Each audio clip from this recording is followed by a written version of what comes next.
Well, hi guys. Here we are with Andy Morling. He's there. I can never. It's because it's the wrong way round. No, that's still wrong. He's there. He is the author of Mod Ghosts. It's a brilliant book. If you have a quick look inside, you'll see that there's pictures and the stories. It's not a novel, which I think some people might have thought it was at first.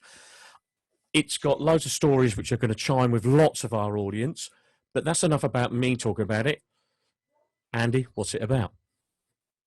Yeah, I think the title was an issue for me. First of all, good evening, everyone. Hello. Sorry, a lot of my manners there for one second. Yeah, so the title I think has been a bit of a, looking back on it, possibly a bit of a mistake because, as you say, people thought it was a novel. People thought, where did Ghosts fit into the mod scene?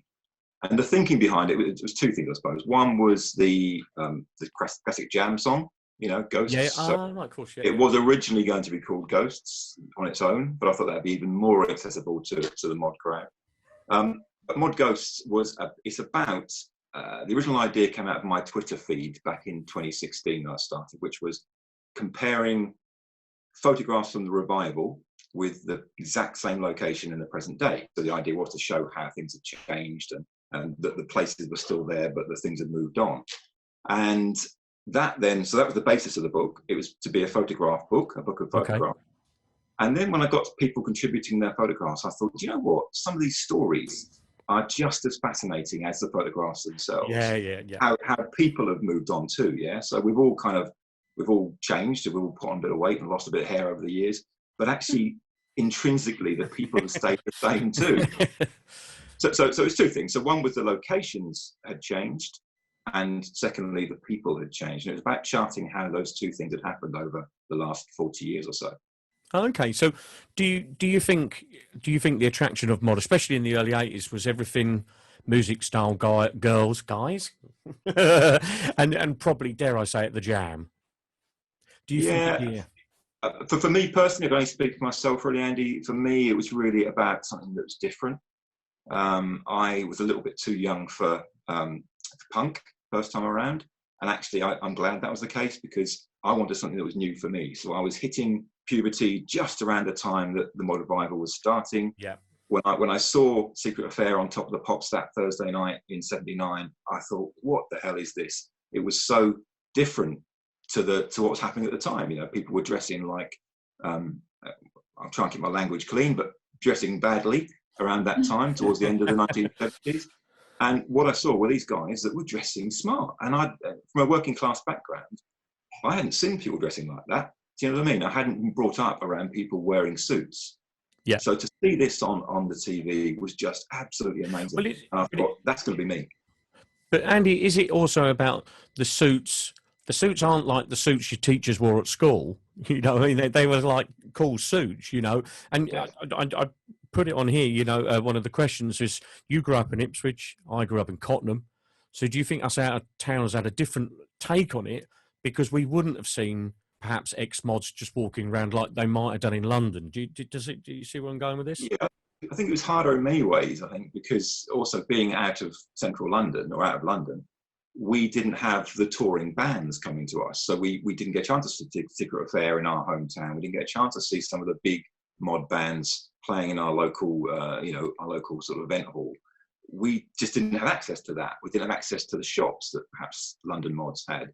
So it was a bit more, I think, a bit more introspective. I think for us in the provinces, we had to work harder to find things. Yeah. And therefore, I think recorded music was more important to us than perhaps live music. So it was to me. I think that's very true. You know, I know for me, it was about the records, you know, and it seemed like another world away. But it's interesting, you know, like mods from the 60s sometimes look down on us. You know, and it neatly brings us to this next question, which you've touched upon already. I thought it was hard. It felt like hard work. You've been chased by skinheads and casuals. Do you understand? Do you see where I'm going with that? Yeah. Oh, yeah. Yeah, I think it was harder in many ways, though, because if you think back to the original 60s mods, they were essentially wearing the best clothing of the contemporary clothing of their time. So it was contemporary clothing. They were listening to contemporary music. Yes. In the 1980s, early 80s, late 70s, we were swimming massively against the tide. We were looking for clothing that was, 20 years old. We were looking for music that was 20 years old. So it was that much harder for us because we were having to dig really deep to try and find the stuff we wanted. Original mods had it easy. They were just wearing the good stuff of the day and listening to the good stuff of the day. So I think we had it doubly hard in the provinces. I think we had it was hard because we were sort of temporarily distant from the original mod scene. But secondly, we were distant from the sort of beating heart, which was undeniably London. Yeah. And I cover that book a little bit about the difference between the London scene and the provincial scene. Gemma? And talking about stories there, you cover a lot of things in the book.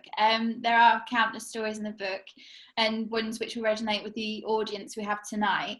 One of them is about hiding the records in second-hand shops and then to go back for them a week later. Was it good to hear about lots of different people from all over the place doing that as well? And it wasn't, just you doing it. It was quite a few people. It was, and do you know what? It was funny because as I read the story that people were sending in to me, and I thought, yeah, do you know what? I used to do exactly the same thing. And there was a variant of that, which was I remember going into the dole office or the job centre as it was in those days, going to the job centre, seeing a job on the sort of job boards, and then pinching the little card that had the job on it and shoving it, in my pocket, so no one else could apply for the job. I think artifice and subterfuge were quite big things in the late 70s, early 80s. So, do you know what I mean? It was kind of, fascinating reading those stories and being able to write them and to capture them for history, I think, as well. Those things our grandchildren will look at maybe in 20, 30 years' time. They'll look back and think, wow, that was a strange way of living, Yeah. It was a strange way of living. It's madness to be into something. Anyway, the extent to which we used to that breaking the law was kind of mainstream. I tell a few stories in the books about some of the ways that we get around the absence of an appropriate motorcycle license. This was really clever stuff. This was really clever stuff, and yet it was just accepted that we'd do it. And looking back on it now, it makes me wince a little bit to think that, we broke the law to that degree. Eddie Pillar said on one of his recent modcasts, he said he didn't have an MOT or insurance or something else for 2 years, and he didn't know what they were. Nobody had ever sort of said, "Oh, you've got a scooter, now you need to go and buy it." And it was until we met someone somewhere in northern London, and they said, "Have you got it?" That's ridiculous. But anyway, sorry. Being able to ride, I mean, and things like drink driving or riding on a scooter when you had your drinks. I can recall going home one night and came around the corner of my street into my home address, and I went straight into the back of a Volkswagen Beetle with my scooter, and it kind of just wedged there. It just wedged in the back of this Beetle, and I just thought I'll just leave it, and left it and went into my house. Got up in the morning and just pulled it back out again, and off I went. You didn't even things like insurance. It didn't really matter in those days, did it? Did you ask the question about scooters, Gemma? You've got one there about the next question. Yeah, I have, Andy. Yeah. So, did you like the fact that scooters were relatively cheap, and it was a good way of transport for 16, 18-year-olds as well back in the day? Then. Well, I don't know where you were buying the scooters from because they weren't cheap back when I was buying them. Because I was on. I think I was on something like £30 a week was my first job around that time. Wow. Yeah. That's not a lot of money. And I think my first scooter was 150 quid. Which today, relatively inexpensive, but at the time that was a lot of money still. At the time, it was a lot of money. Yeah, and that was that was a good sort of month's wage, and I couldn't afford anything like the scooters nowadays. But to me, it was more about the scooters themselves. They were just, I think I've said to Andy before, it's how beautiful they are as objects. I would quite happily just sit and look at a scooter or sit on a scooter and have no problems with that, because they are just intrinsically beautiful things, in my opinion. Yeah. But they certainly weren't cheap back in the early 80s, as far as I was concerned. You could get cheap scooters, but like you say, you had to know someone who knew someone. But let's see. That's enough. I've got to ask. There's some obvious questions. Being a shoe shop, did you have a favourite shoe in that period? I did, and still the same one that I have today, to be honest. I'm a man of simple things, so I like the versatility. You can't beat the versatility of a desert boot. I have to say that's the thing that stood the test of time for me, right from back in the early days to the present day. Have problems finding good quality ones these days, I must admit, unless you want to pay the big money. But a desert boot absolutely was my shoe. Yeah, I'd have to agree with that. We've been trying to find them to sell, but that's not about us. And But I wasn't attracted particularly to the sort of more exotic, the jam shoes and those kind of things, and the bowling shoes. I wasn't massively into those. They were a little bit too colourful for my liking, I think, at the time. Right. Yeah. But desert boots, absolutely. Okay. You're quite an advocate of sort of Chicago house music, which I quite like as well.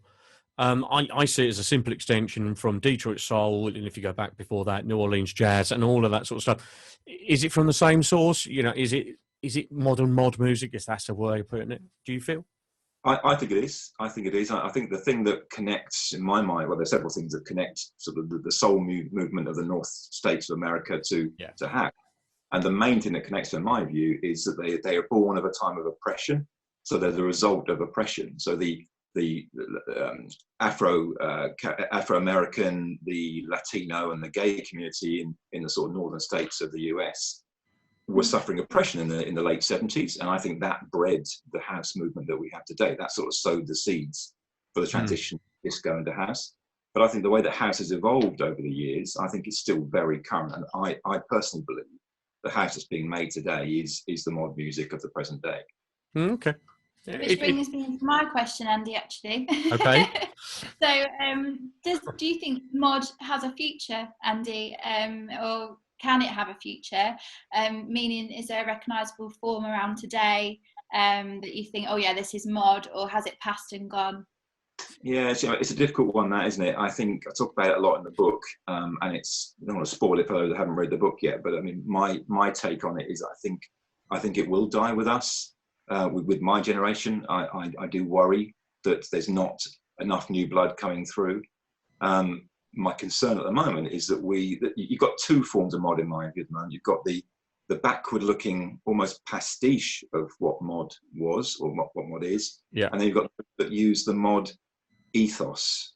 And I think I'm much more aligned with the second group, people who, looking good on a all the time if you can, trying to have a positive attitude, a forward-looking attitude. That to me is what mod's about, and that's the thing I think that will last into the next generation.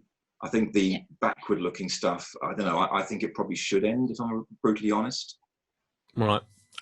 It's a fair point. I mean, we sell shoes, and if we're going to get into a discussion about it, which we're not, because we could be. I like shoes. Yeah, we could be all evening. It's a difficult one because on one hand, we sell like tassel loafers, and they're the fairly standard ones that have been the same since like the 60s, and it's kind of that design. On the other hand, you think to yourself, well, if I don't sell them, you're not going to be able to get them. And so you sort of think, well, will a modern audience perhaps do a version of that, and was not, how do we put this? Wasn't Paul Weller a version of The Who? And likewise was, dare I say this, Oasis a version, and then sort of house music as a version of Motown. Do you see where I'm going with this? There's a common thread, definitely. I mean, the thing that I find unusual about you mentioned the Jam. Now, the Jam would have, I imagine, recorded, I don't know, some 200 tracks perhaps in their short life. Yeah. And that's, you could listen to that in a working day from end to end, the entire catalogue of the Jam. And yet they're revered to such an extent that Weller's solo work is just never achieved. Weller's still producing quality material today, and it's not getting the same reverence as that sort of small set of maybe 6 or 7 hours of music that recorded 30, 40 years ago. And I just wonder whether we are progressing enough, whether some of us are just stuck in a bit of a rut. And I think the things that survive, and I think in the shoe world it's the same, are the things that are classic, in my view. Yeah, I think so the Tassel Loafer will always be a classic. It's not of its time, in my view. Mm-hmm. Okay, it's a fair point. And we mustn't go on because Gemma's got another question, and otherwise we will go on all night. Sandy, have you got plans for another book? If so, what's it about? And we know in this book, there's for people that haven't read it yet, you talk a lot about pubs. Would it be a pub book maybe? Or I think my secret's out. My fondness for pubs. No, I mean, I think, I do talk about pubs quite a lot. I'm very passionate about the pub, and I'm sure, as you can imagine, right now I'm struggling because I haven't been to one for 3 years. And it feels really odd. Same boat, Andy. Yeah. I tried one of those virtual pubs online the other night, and it really wasn't anything like it. But anyway, no. So Yeah. The pubs was more about, I guess, the tradition that is the British pub. I've got a real soft spot in my heart for that, and I think the way that that's changed over the years is similar in some ways to how the mod scene has changed. Yeah. It's become much more focused on a few quality things rather than the number that used to be. In terms of answering your question, my next book, I am planning a follow-up to Mod Ghosts, probably Mod Ghosts 2, but it might be like the prequel. So what I'm looking at doing is focusing on that period, the 10 years prior to the revival. So the 1968 to 1978 period, which was a bit of an odd period because it was a transition from, obviously the original mods to the revival, but I think a fascinating period too. I think it will focus mostly on the north of England. That was where the majority of the faith was kept in that decade. So I'm about to start the process of Mod Ghost 2, looking at other forms of media as well if I can to try and take this forward. I just want to leave something behind that captures the ordinary things of the mod revival and the mod period prior to that, rather than the special things, the little things that matter to us, like Andy was saying about, leaving records inside other sleeves, just the little things, the ephemera that will get forgotten unless we capture and record it for the future. I think that's the absolute perfect place to round this off.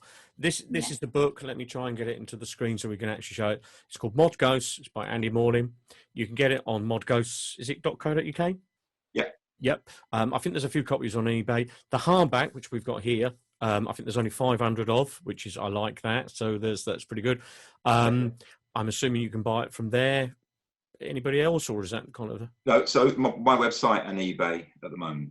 Okay. Well, Andy, thank you very much for your time. That's been thoroughly brilliant. I don't think I'm going to edit this down much at all. Thank you. Much appreciated. Take care.